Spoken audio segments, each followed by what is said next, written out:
Thank you all for coming today. I think this is probably the coolest room I'll ever give a talk in, at least in the near future. So I'm Sam Westrick. I'm now a postdoc at Carnegie Mellon. I just finished my thesis in August, and this is the topic of my thesis, and a lot of the work that I'm showing you today is my dissertation work. But this is the work of many people. There's lots of people involved in this project at Carnegie Mellon, and also outside of Carnegie Mellon. And we're hoping more people will use this and find it usable.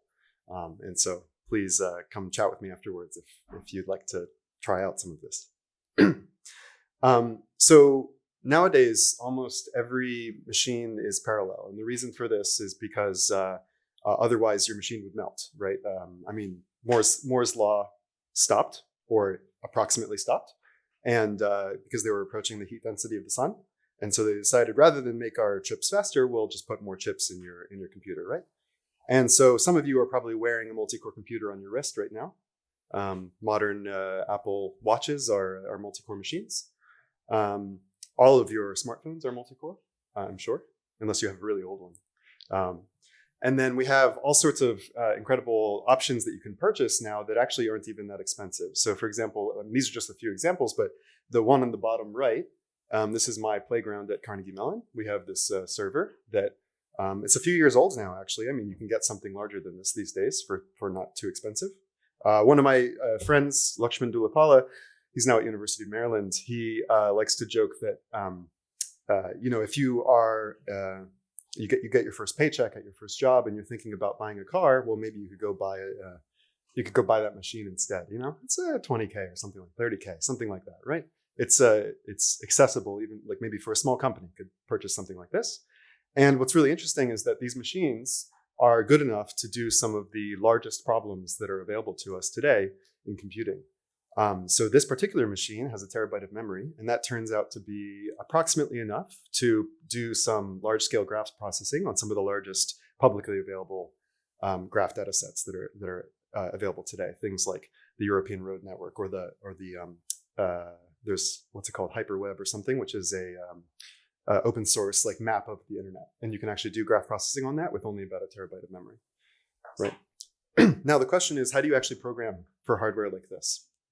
So if I have 72 cores, I'd like to be able to get 72 speed up, right? Now historically, there's been many attempts at designing parallel programming languages, and I think they broadly fall into two categories.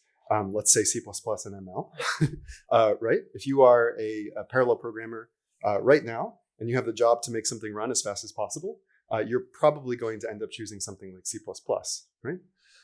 And the reason for that is because there's this association with functional programming that it can be slow, okay? And this is an association which goes back, decades and decades.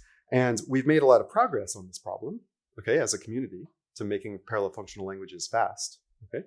But more recently, there's still been a hurdle to get across, which is a memory management hurdle, okay? And, right. So by the way, okay, so the question for this work is, can parallel functional programming be scalable and fast also? Okay, it's kind of two different criterion for performance, right? You have to actually be fast, but then you also want to keep scaling. And the reason why this is difficult in the memory management world, okay, is because of two features, basically. An emphasis on immutable data. So rather than modifying something in place, we tend to allocate a fresh copy of something. And then the other side of the coin is heavy reliance on garbage collection in order to clean up old things that you're not using anymore. Okay? In the sequential world, this is not so difficult of a problem. And there are sequential programming languages and then garbage collectors that come along with them that are incredibly efficient, actually competitive with the performance of say, C and C++. And in some sense, it's not too difficult of a problem because there isn't too much contention. And what I mean by that is it can be helpful to think of the mutator and the collector. So the mutator is the program that you wrote, okay? And the collector is the thing in the background that's getting in the way, right? But that's the thing that's actually like coming in and trying to clean up after you. These are sort of like two concurrent processes that are accessing the memory at the same time. And in the sequential world, it's fairly easy to negotiate how they access the memory. It's fairly easy to cooperate with the two, to design the runtime system so that it cooperates with the mutator, so you get good performance and also good space efficiency. Okay?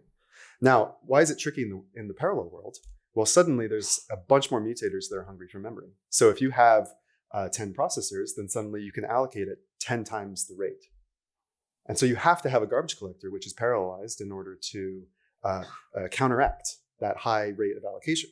But traditional techniques for designing garbage collectors kind of have this flavor of just throwing a bunch more collectors in there and hoping for the best. Okay.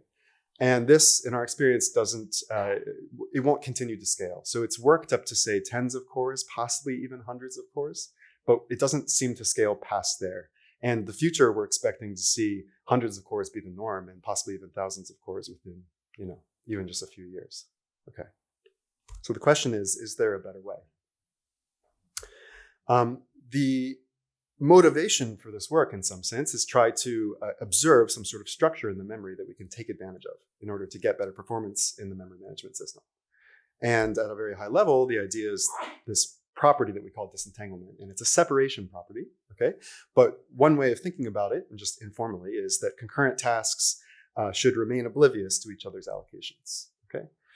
So if two things are executing simultaneously, then we should physically separate their memory and disallow entanglement, which is these pointers kind of across the gap, right? And the reason why this is so important for memory management is because it lets the memory manager locally manage memory without needing to communicate with sibling tasks or cousin tasks in order to figure out what are even the roots, like what is the live memory at this moment, okay? So based on this disentanglement property, and I'll come back and we'll discuss disentanglement in detail in a moment, I just want to show you some of the results that we're getting, okay? And so what we've done is we've developed this compiler that we called Maple, and we take Milton and we completely replace the runtime system in Milton with a parallel runtime system and a scheduler and everything. And we give the programmer a single construct that we call par. And par takes two thunks and evaluates them in parallel and then returns their results, okay? So basically the language we're working with is just full standard ML, and it's a complete support for standard ML because it's based on Milton. All right, but then we additionally have this function. And it turns out that almost all of the interesting parallel algorithms that researchers are working on right now and developing are expressible in terms of par alone. And if you look at some of the most efficient parallel programming frameworks, say in C++, they'll actually provide essentially just this primitive or something like it. And that's just all you really need in order to do really efficient parallel programming, okay? So in this compiler, what we've done is we've replaced the runtime system and we've developed a garbage collector which is parallel and concurrent and doesn't really interfere with parallelism and actually enables parallelism and benefits it, okay? And this is based on this disentanglement property, which I'll explain today. This is a fairly robust implementation. It's used by about 500 students every year at Carnegie Mellon. We use it in an undergraduate course in order to teach parallel programming. And what's really incredible is that this is a testament to the success of functional programming, I think. Students at CMU who have no parallel programming experience and only a little bit of functional programming experience can write efficient parallel algorithms within the first week of that course. And by the end of the course, they're writing some code that is actually fairly sophisticated in functional languages. So in order to evaluate Maple, we've been developing a benchmark suite that we call the Parallel ML Benchmark Suite. And this is also publicly available on GitHub. And what we've done here is we've gone and observed, we go and find these benchmark suites from C and C++, and we look at the parallel algorithms that people are working on and we port them into functional language. So what we have now is about 30 fairly sophisticated parallel algorithms covering a broad range of domains, problem domains. Graph processing is a particularly interesting one, but some others include computational geometry, image processing, audio processing, lots of text processing, these sorts of things, okay? Now, what's really interesting is that all of these algorithms seem to be naturally disentangled. And I'll come back to that and we'll kind of discuss why that is, okay? But this separation property, where concurrent tasks are oblivious to each other's allocations, seems to be an extremely common property and possibly even a necessary property for good parallel performance, okay? Now, we've ported all of these algorithms and we're continuing to port more to parallel ML. And what's really surprising is that we're at the moment getting approximately the same memory footprint as how these benchmarks perform in C++ on average. That's on 72 cores, by the way, on my playground machine at CMU. Now, there's still a performance gap in terms of the time. So we're seeing about a factor 2 performance gap. And I have a lot of ideas for how we can close that gap. And I think me and my research group and many of the people in the ML community believe that this gap can be closed with some more development. Okay, but just some like example numbers here. We can match C++ in a few examples. So we're seeing like line fit or some sort of matrix vector multiplication. We're getting only about like 5 or 10% overhead. And then some of these more sophisticated algorithms, say Delaunay triangulation, which is a recent one that I worked on, is about a factor 2 performance gap. And there's various reasons for that, and it has to do with memory layout and representation, and it's something that we feel like we want to keep working on, and we think we can close that gap. So we're getting great performance already in comparison to C++. This is something where it takes you 1 hour to write your program instead of a month, right? Because of debugging all sorts of nasty things, and then you can get within a factor 2, right? Pretty good. So I said we extended Milton. And so another thing you might be interested in is looking at, say, speedups and space blowups in comparison to Milton. So speedups is measuring how much performance advantage you got in terms of time. And the space blowup is the cost of the parallelism in terms of how much additional space you're using. Now, so for speedup, higher is better, and for space, lower is better. Both of these are ratios relative to Milton, but they're kind of swapped, if you will. And what we're looking at is comparison to Milton just running sequentially. Milton is a sequential compiler. Okay, it generates sequential code, and the garbage collector is entirely sequential. Okay. Now, what we're seeing is speedups up to 60x. So in many cases, we're able to almost get full utilization of our 72-core machine. But you'll see that that say is a range across many different benchmarks. And the one thing I'll say is that if you look at these characteristics in their original form, in say the C++ codes that we're porting from, the speedups are very similar in that world as well. So some algorithms are more scalable than others, and that's a fundamental thing that we can't get past, right? Now, what's interesting is the space blowup, because I've highlighted a line at 1. This is a ratio with Milton. So 1.0 would mean we're matching the space of Milton. Okay, but actually what we're seeing is that we're often using less space than Milton on 72 cores. And this is quite surprising because parallel algorithms fundamentally need more memory, typically, to run than sequential algorithms do, okay? In Maple, what we've done is we've made the garbage collector actually very highly aggressive. Maybe that's probably the best explanation for this. But that's necessary, I think, in order to get good space efficiency for parallel programs. But what we're seeing is that it's actually not causing a scalability issue, okay? And that's part of in this design with a fairly scalable and parallel garbage collector, we're able to make garbage collection much more aggressive and get great results. Like for example, the amortization factor in Milton by default is like a factor 8, right? So if you have a megabyte of working space, then Milton will let you use up to 8 megabytes before it triggers a GC. Now in our garbage collector, we have multiple knobs that we can tune, okay? But like at a very high level glance, our amortization factor is much more narrow, perhaps more like a factor 2. Yeah. Yeah.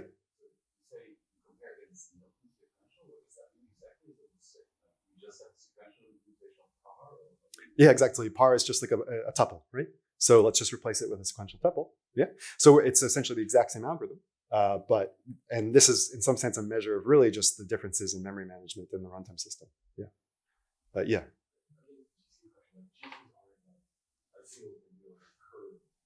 Yeah. Mm-hmm. How do you pick the points? Because this is built in, this is parallel. There's a whole curve of regression. We got Milton in the whole multi-dimensional space. We got a mirror select. What is this? How do you do this? Yeah, absolutely. So I mean, I don't really have the opportunity in a talk like this to give like super detailed numbers for these sorts of curves because it's very complex to kind of like analyze every point along the curve.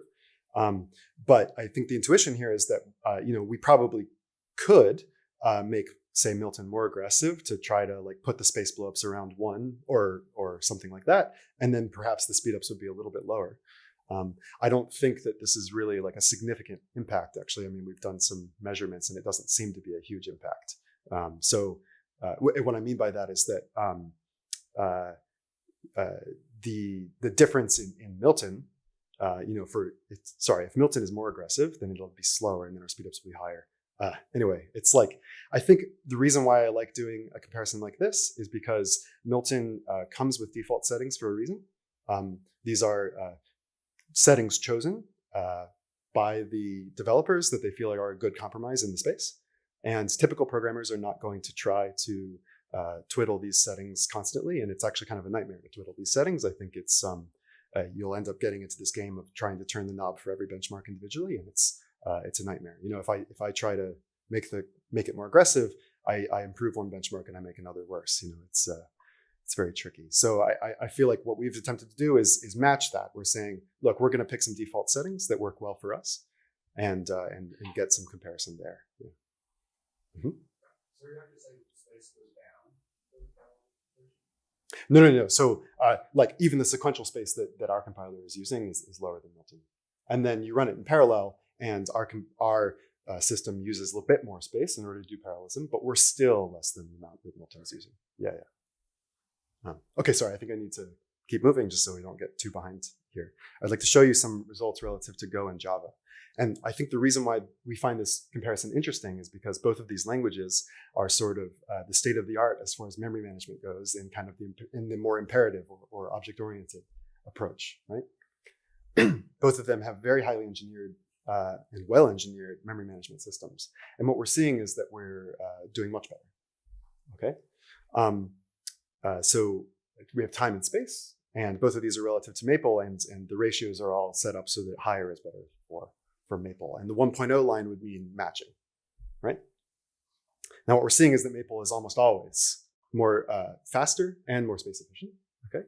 And I'd like to call your attention to one benchmark in particular, which is really interesting, the tokenization benchmark at the bottom, where we're actually about an order of magnitude faster, and in some cases using an order of magnitude less space. This is an interesting benchmark because it has a very high rate of allocation.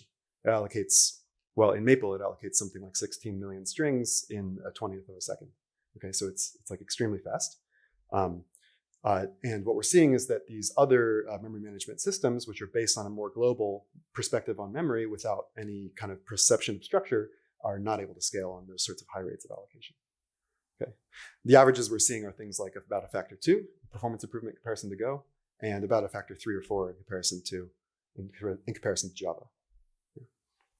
So I think all of this is enough at this point to conclude that the answer to this question is yes. Like absolutely, parallel functional programming can be fast and scalable, because what we're seeing is that Maple can compete and even outperform these industrial strength, you know, fairly high performance implementations out in the wild already. Yeah. So this is assuming that they are not. So what would happen if Go is driving this? Yeah, it's a great question. I think we'd be really interested in trying to figure out if that's possible. One of the barriers to this is that I think we'll see is our technique hinges fairly heavily on immutable data. We don't have any overhead for immutable data. Like we have no write barriers, no read barriers on immutable data, okay? Or effectively no barriers. So, and I'll get to that in a moment. But it seems like something that could be applicable. It's in general, this is kind of a language agnostic design, but perhaps the emphasis on immutability is actually pretty fundamentally important. So I need to tell you now, what is this disentanglement thing? We gotta, you know. Okay, so we've seen all the results. Hopefully I've convinced you that this is working. Okay, so what is disentanglement? Okay, this is a property that we observed fairly organically, I think, by looking at these parallel algorithms and asking questions like, when do they allocate memory and how do they use it?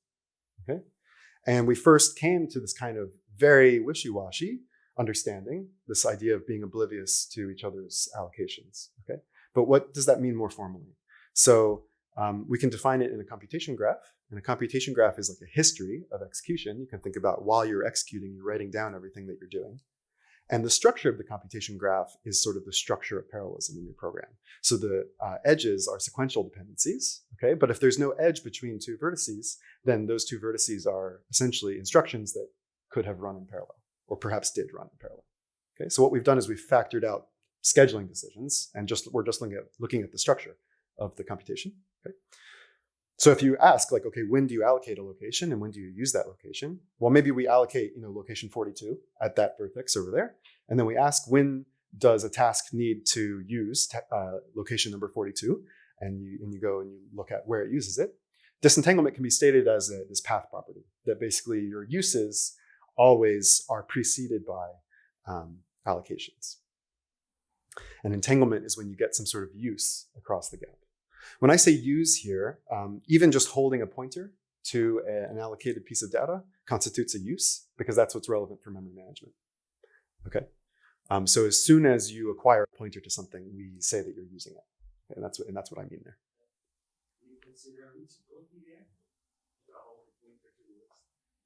No, actually, it's really important that it's not a transitive property, and we'll see that later in the talk. But the intuition is that you're only entangled up to the point where you actually acquire the pointer, that really crosses, Yeah.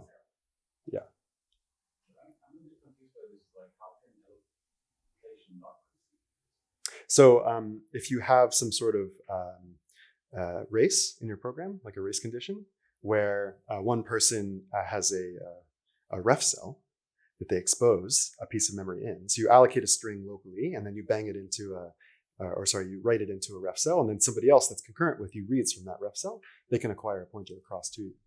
But these are always, it turns out, race conditions. And that's one of the interesting things. That's one of the reasons why we've noticed this property is so common.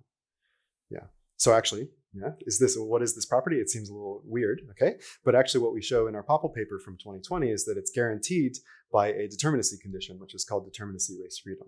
This is a fairly strong notion of determinism. It's determinism at the level of individual memory reads and writes, okay? And the idea is that a determinacy-race-free program has the exact same computation graph every time you run it, okay? If you run it on Tuesday and run it on Friday on the same input, you get the same computation graph, right? And it turns out disentanglement is actually guaranteed by this property. And that's part of the reason why this is such a common property that we're finding in parallel algorithms. This determinacy-race-freedom property is actually a fairly common correctness condition for parallel algorithms. So with this disentanglement property, the question is, how do we actually utilize it to get an improvement in speed or space efficiency, okay?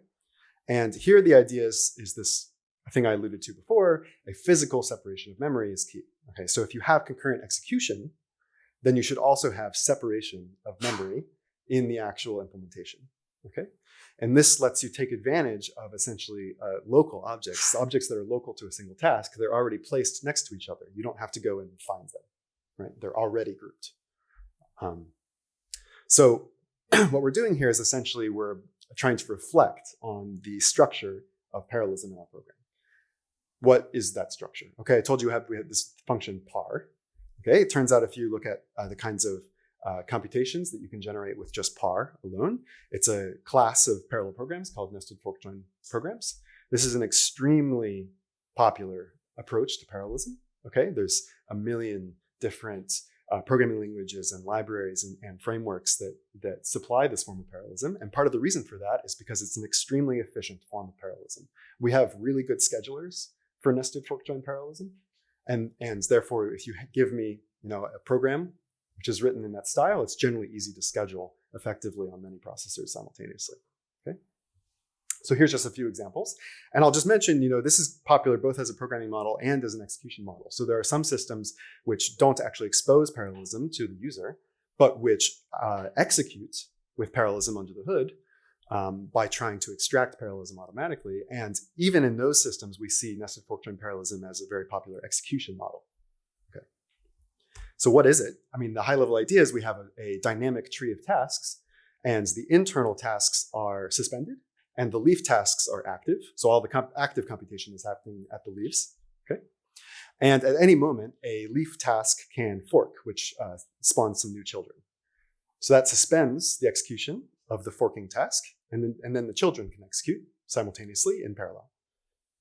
It's nested in the sense that the children can then fork themselves, and those can fork, and those can fork. So the parallelism kind of grows and shrinks as this computation progresses, right? Because when two children complete, when they're both finished, they can join and resume the parent. Okay? So this kind of grows and shrinks throughout execution.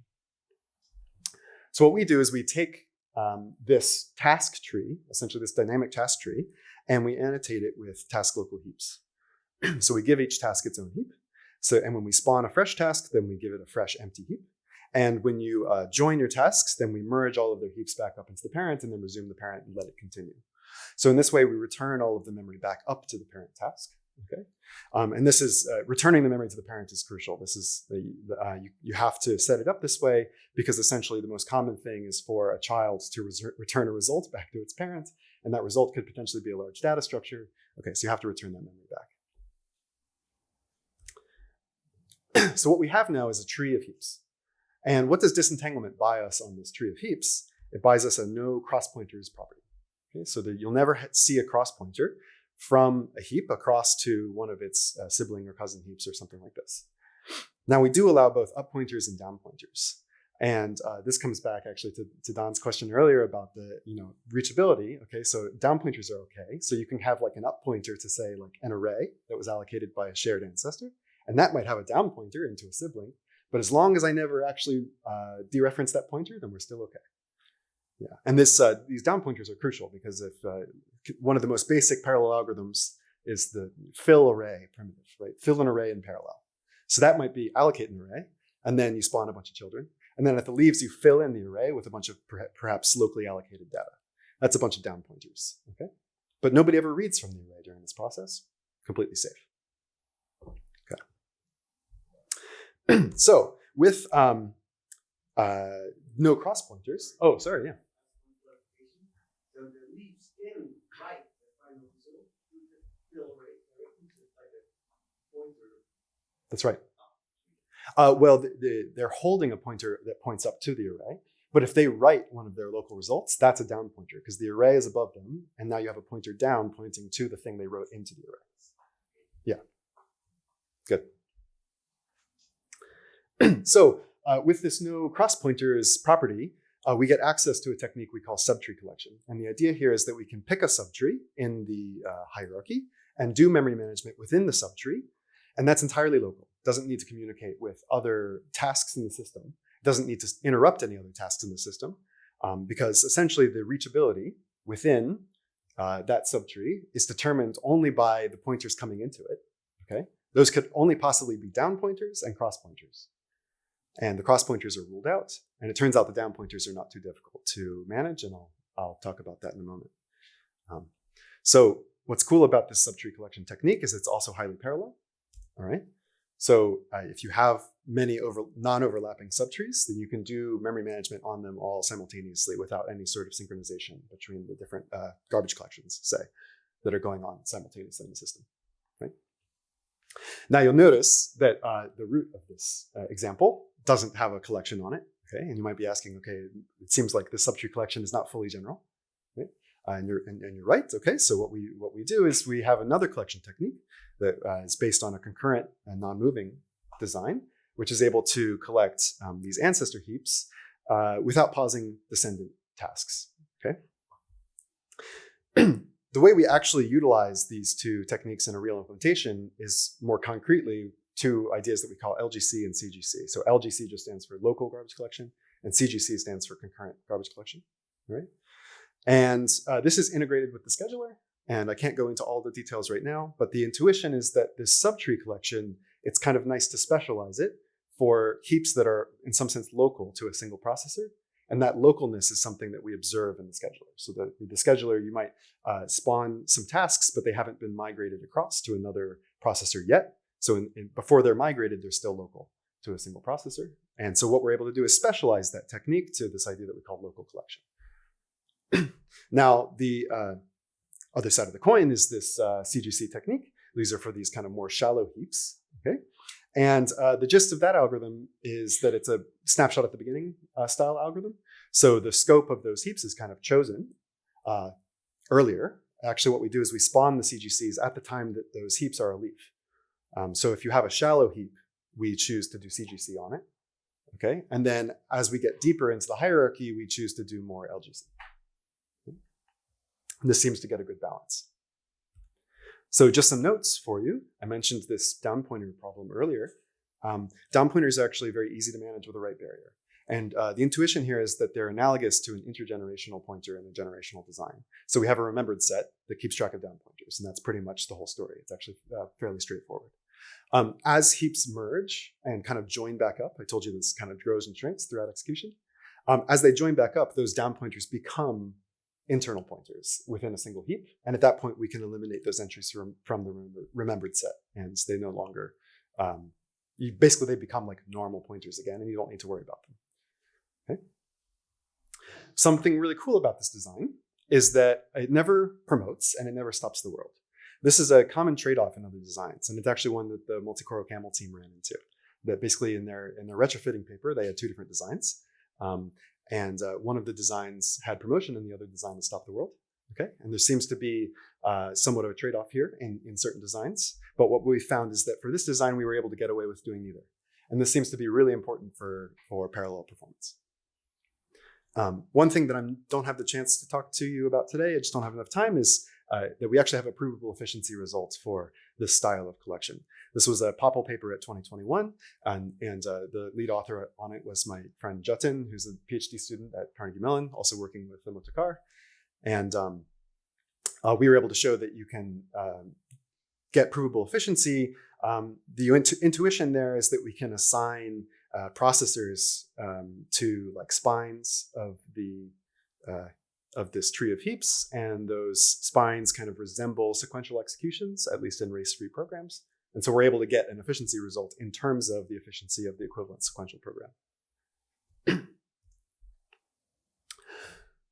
Everything that I've shown you right now is about how to utilize disentanglement, and I think it's working really well for us. But there's a question, which is what happens when something becomes entangled? Okay. All of this design hinges on this no cross pointers property. And if we have a cross pointer, then all bets are off. Okay? Because essentially, what we're doing in the garbage collector is just ignoring the possibility of a cross pointer. Okay? So if we're ignoring that possibility, then we need to make sure that entanglement, at the very least, is safe in some sense. Okay? Now, there's many ways to do this, but first I'd like to talk about this connection with determinacy-race-freedom, which is one way of ensuring disentanglement. Okay, so this is a result that we proved in our POPL 2020 paper, and the title of that paper is like Disentanglement, so very easy to find.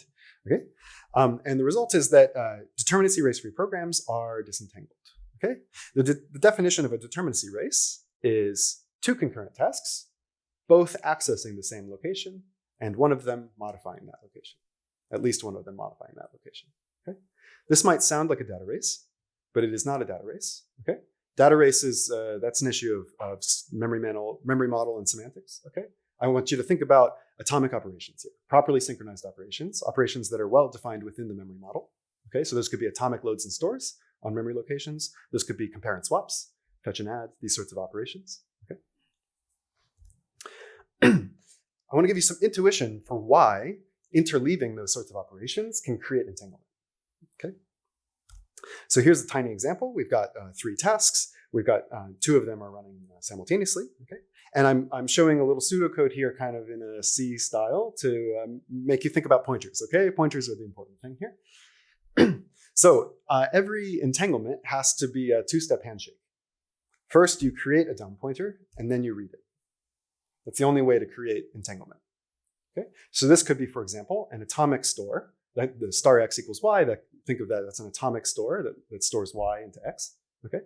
And then you have an atomic load over on the other side, which reads that down pointer and acquires a cross pointer. Okay? There's always this 2-step process. You have to have both, okay? And that 2-step process constitutes a determinacy race. If you have a concurrent load and store, then in a different execution, you might have, these might be reordered by the scheduler, and you might witness a different result, okay? So if you're trying to ensure that your programs are disentangled, if you're trying to ensure that your programs are deterministic, then what we find is this disentanglement property just pops out for free. The actual proof is, that was just some intuition for you. The actual proof is a little bit more involved. It's a little bit more constructive, I guess you could say. We actually identify a single step invariant for determinacy-race-free programs. And the intuition there is that in a determinacy-race-free program, if you can safely access something, then you can also safely access the one-hop things from it. And so that property, if you just carry that property through execution, then you can prove disentanglement. Pretty nice. So what this result shows us is that disentanglement sits at this interesting, perhaps we could call it a sweet spot, okay? Where it's more general than race-free programs, okay? but not quite fully general. Like it's still a restriction, right? And actually, it's not an equivalence with determinacy-race-freedom, okay? This is a little bit subtle, but I'll come back just showing you this example. If the pointers were going in the other direction, so if you have up pointers, essentially you can freely have races on up pointers in a disentangled program. So you can kind of like, if you have two up pointers and you kind of like swap them around, but they're still both pointing up, no problems. That's all safely accessible within a disentangled system. That turns out to be somewhat important actually for writing efficient parallel algorithms in some cases. Okay. So it's this disentanglement property is more general than this freedom, okay, but not fully general. If we wanted to write programs where we're allowed to use a little bit of mutation where we need it, right? The question is, how can you ensure disentanglement, right? Because now we're in a world where perhaps determinacy-race-freedom is not something that you can get for free. It's not something that the type system is going to guarantee for you. I mean, perhaps a type system could, okay? But like at least in our setting, the type system doesn't buy you that. So the question is, how can we still ensure disentanglement in that setting?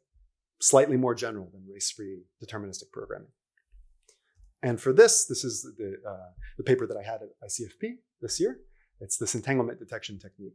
And I'll just briefly review it in case some of you didn't see that talk.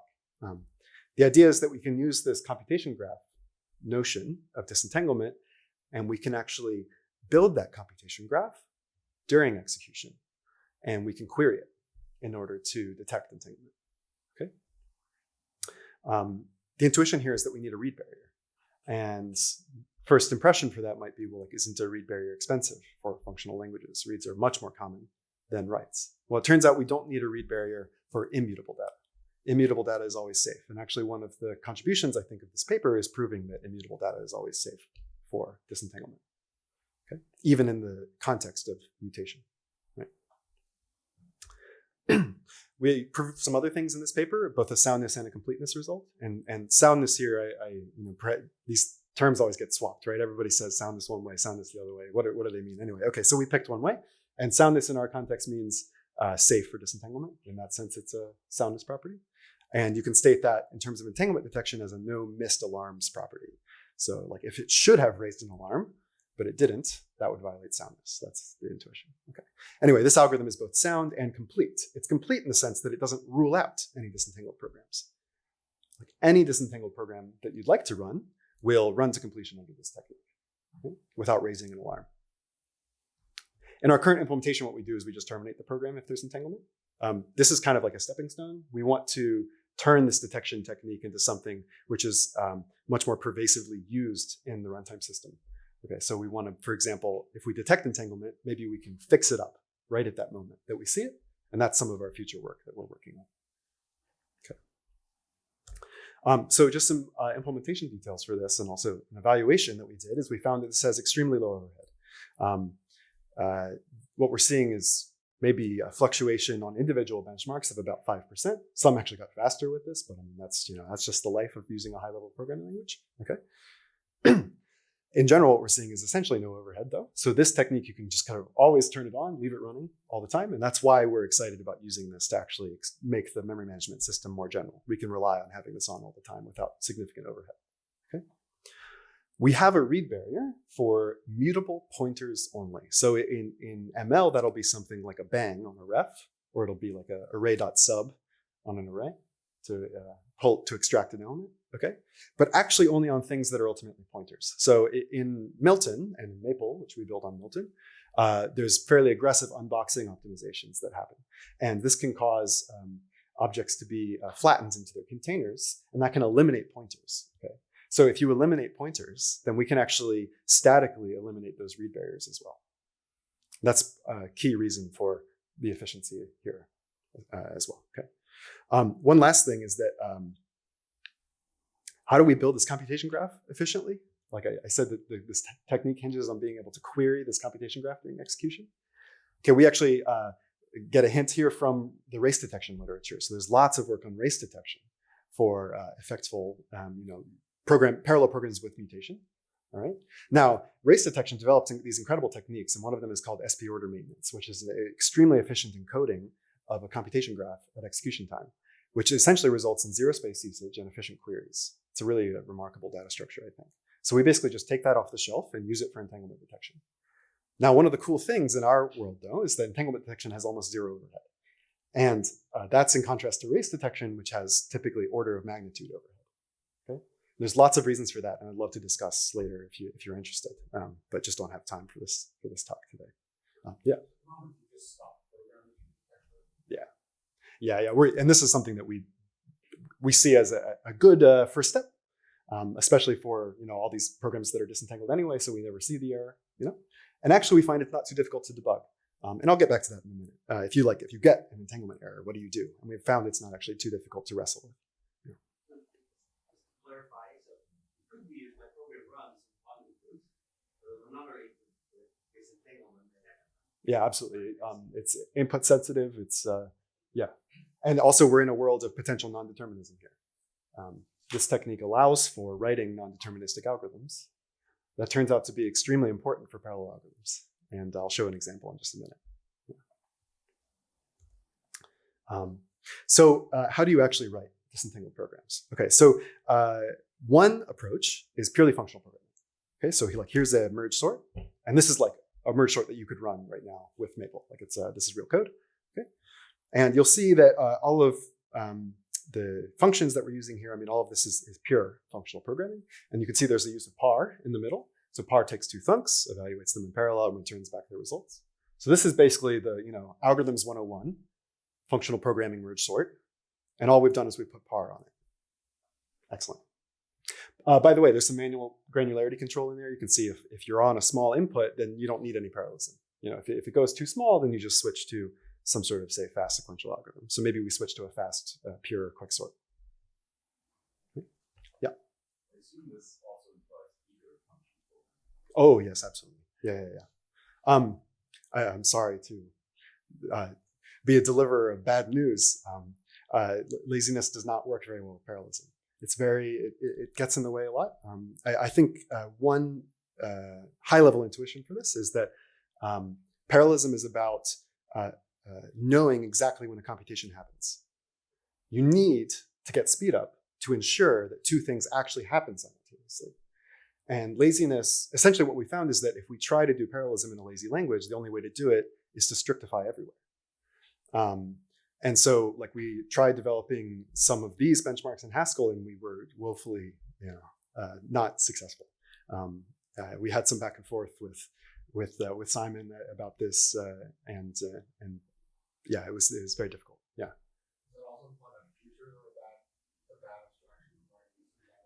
Actually, no.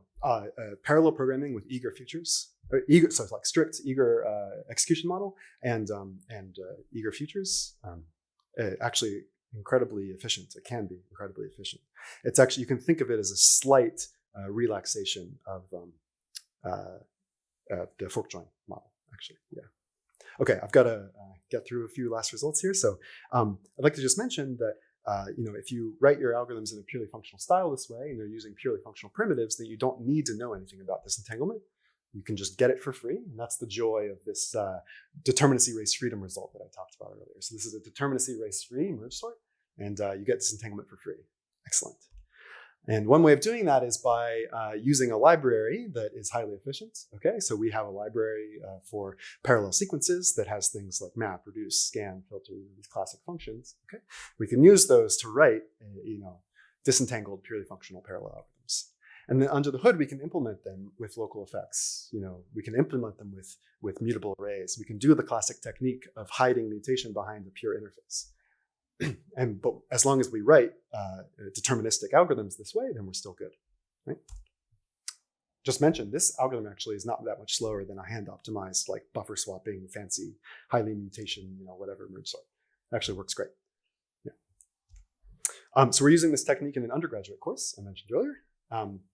Students can write parallel algorithms within a week by using, say, one of these pure libraries and writing high-level parallel algorithms and get great performance. And they don't need to know anything about disentanglement. Okay.